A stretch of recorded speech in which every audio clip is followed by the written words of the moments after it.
Hi friends, and welcome back to episode 9 of my tutorial series for Dungeon Crawl Stone Soup. I'm Icon, and today we're ahead of really big tasks. So, today we're facing our first rune fetch adventures, because, there is nothing else to be done. We've already traversed the dungeon down to its lowest level. There's only one more thing that I could go for, and that's the depths. But honestly, that's more dangerous than entering level 4 of a rune floor. The other option would be the Elven Holds, which are also an entirely optional area. But, well, I am not quite sure how well that would go. But I'm not particularly inclined to try that out. The Elven Holds are among the most dangerous areas in the game, and to some degree, they can be even more dangerous than the levels where you find your runes on. So we're now going downstairs very carefully. We're surrounded by a squad of salamanders. Immediately triggers me to go upstairs again, There's lots of other places where I can go. Capital X and going over here. And let's carefully start whacking. There's still one more issue left to tackle, and that's my relatively bad equipment. I mean, sure, a +9 mace ain't that horrible, but at the same time, I'm not feeling as comfortable as I'd like to feel. Alright, so we're just waiting it out here, and the enemy is coming in numerous amounts, so here's a couple of things about the enemies here. Anacondas in general. It looks like I'm totally just whacking them away, but you should definitely take anacondas very seriously, because they are very fast, they are beefy and bulky, they have a high EV and a lot of damage, so you really should take them seriously. They are among the more dangerous melee fighting enemies inside here. So another thing that I want to use here is a Scroll of Magic mapping, because every rune floor has a specific layout where the rune's being stored at. So here, for example, I'll take every bet that this is where I'll find the rune. This is important due to the simple reason that this is also where the most horrible impact of enemies will be found, or impact is the wrong word. The most horrible assortment of enemies. So there's a shock serpent around the corner. So since there's also a Naga sharpshooter there, I'll just start using my ranged attacks. We killed the shock serpent. That's good. I'll just keep flinging my stuff out there. Right now, I'm trying to play this floor as careful as humanly possible. The thing is, the enemies we will find inside this little area there will be more dangerous than everything we have met in this entire dungeon branch so far, most likely. Most of the time, these areas are really the cream of the bad things, and here we go. Nagaraja. You should really be careful with these dudes. Nagaraja are basically the pinnacle of Naga. They are the strongest Naga that can possibly cross your way. They got insanely much HP, or insanely many HP. 82 is a lot for Nagas, and most importantly, they have pretty strong spells. As you can see here, the poison damage is pretty sick. They can hasten themselves, so their slowness is not really that much of an issue anymore. But most importantly, they can dimension aggro you. Blocks any translocations attempted.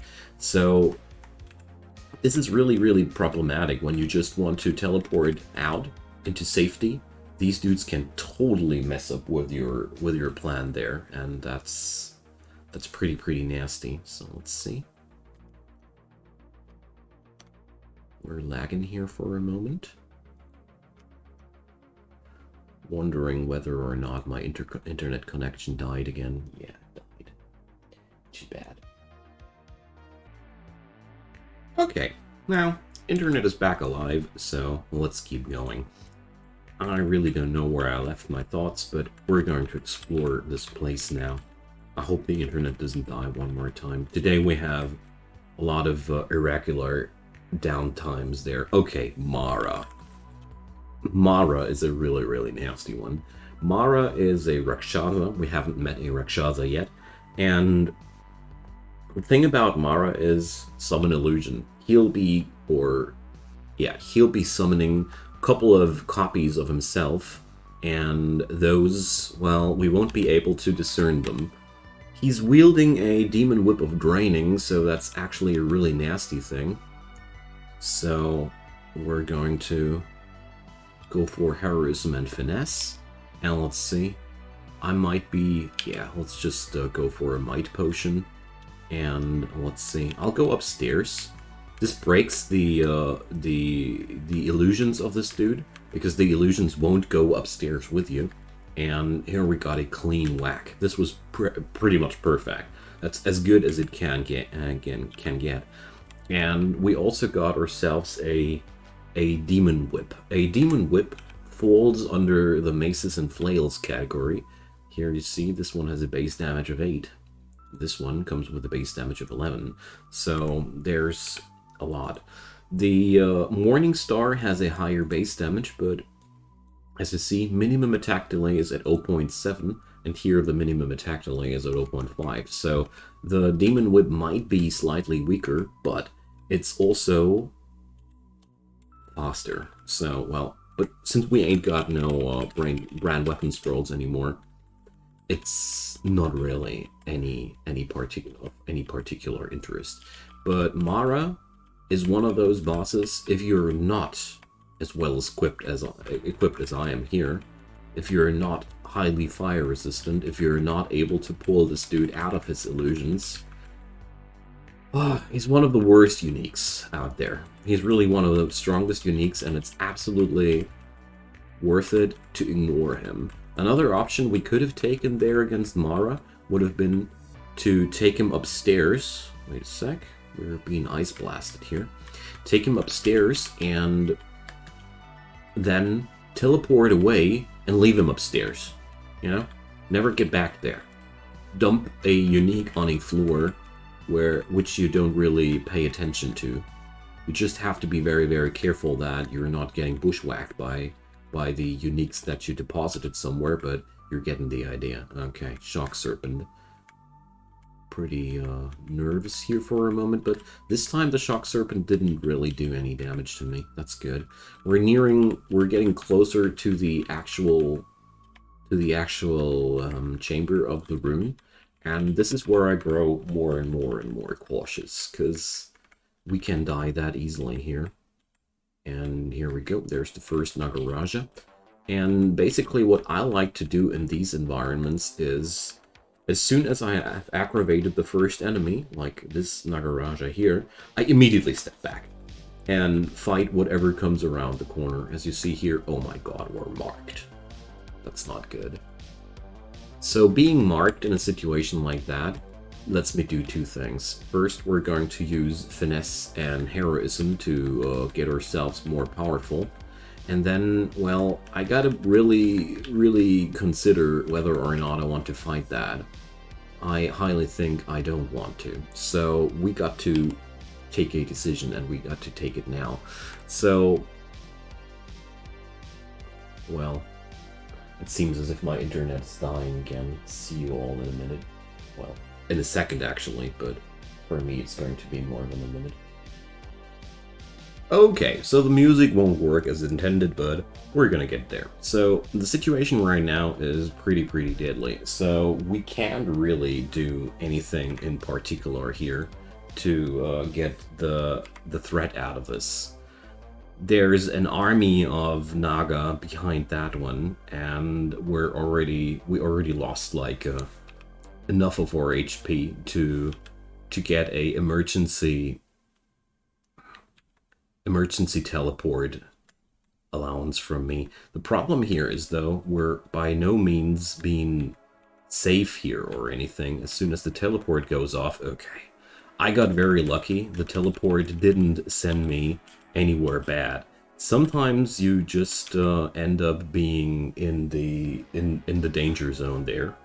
And okay, it seems like today it just isn't meant to be. It seems as if we're if our internet connection is dying one more time right now. Let's see. Yeah, so we lost the connection one more time now. No, that's really unfortunate. But at least we did survive that situation. That's a good start. Okay, so there we are back again. And we escaped successfully out of this death trap there. Like I said before, the lowest levels of these dungeons are absolutely obscenely dangerous, and all the stuff that comes out of these chambers is, you know, if you don't take these areas seriously, you will die.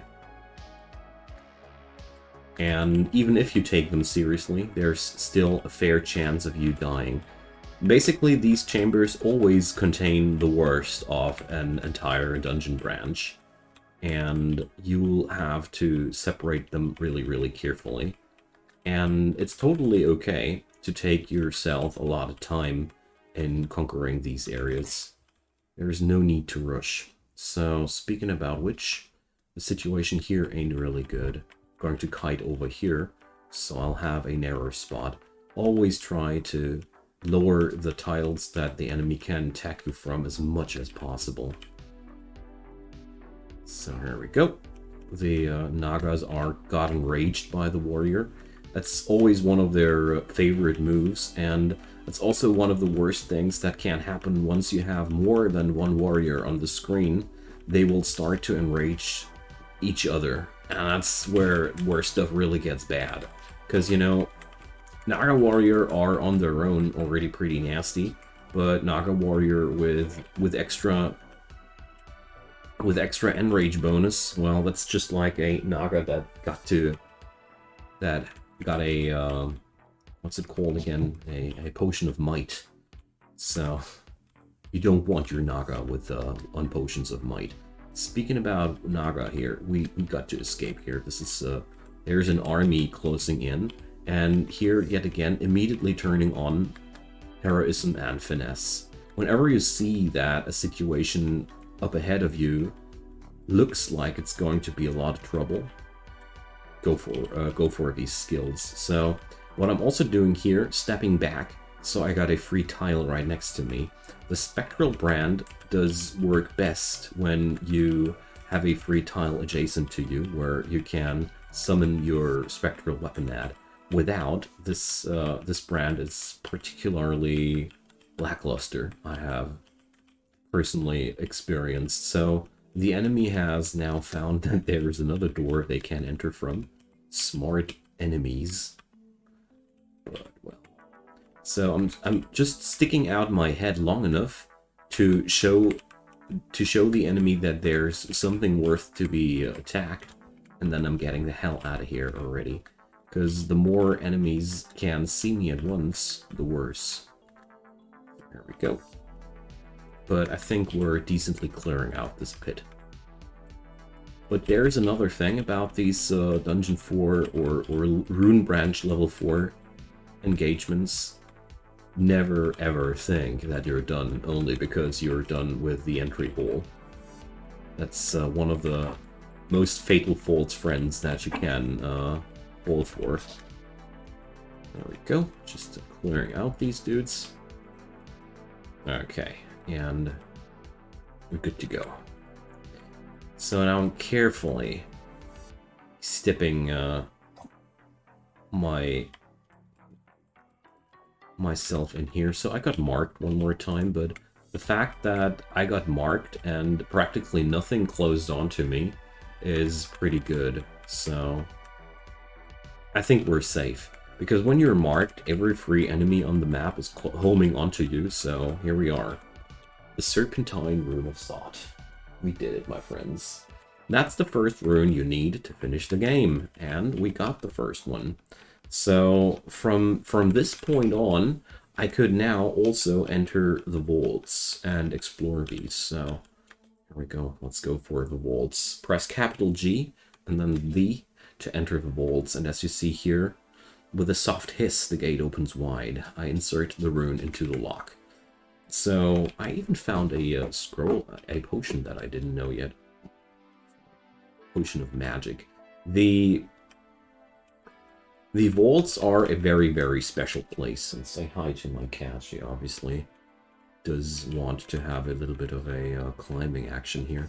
In the vaults, there's a couple of special enemies. The Ironbound. We just had a blue one of them, and here's a green one. The green ones are supporters. They can heal dudes and share injuries, but I probably want to explore the vaults. Well, do I want to explore the vaults right now or not? Well, we should. So, Lightning Rod, and as you can see here, my inventory is slowly closed due to too much items. So let's get rid of a couple. So I'm not doing the last level of the Shoals now because the vaults are, as a matter of fact, the first level of the vaults is most likely going to be easier than that. And getting as much experience as possible before you go for the rune acquisition is always a good thing. So here's Deep Trolls. Deep Trolls, well, pretty easy. They are the bigger cousins of the regular troll. They regenerate, they deal a lot of damage, and they drop troll leather armors. If you wear one, you get the bonuses of regeneration, but there's really not much more to these dudes than that. So if I have so many enemies in one row, I'll be using my javelins to put this piercing attack to some good use. And there's the internet dead again, I guess. Yep. Alright, so we'll just wait that out. And there we are, back on track. So I was just busy pelting them dudes with my javelins. There was the simple reason behind that. While there are a lot of enemies clumped up in a tight corridor, the javelins can do a lot of work for you. Because there was a wizard back in the back line, and I hate wizards. I personally have a disdain towards these dudes, and they have one big weakness though. They have a very low AC, and therefore that was a very nice way of taking them down. Here, the Vault Sentinels, they are the blue dudes. They can put a mark on you and put a warning cry, so they alert enemies big time. And the marking there is probably the worst part, because it will aggravate the entire level on you. So you'll be in a lot of uncomfortable situations with these dudes in the long run. So there's two more colors of the Vault dudes. They come in blue and in yellow as well. And no, in yellow and in red, but it seems as if got another internet connection breakdown. So, my dear friends, I will cut this episode that short now, because it's obvious that it doesn't make any sense to continue at this point. We grabbed a rune, we got our entry into the vaults. The next episode will be better, I guess, but this is really no use. Thanks for watching, everybody. Drop me your comments down below. We survived a rune, and well, next episode will be longer for sure. See you guys next time. Bye bye.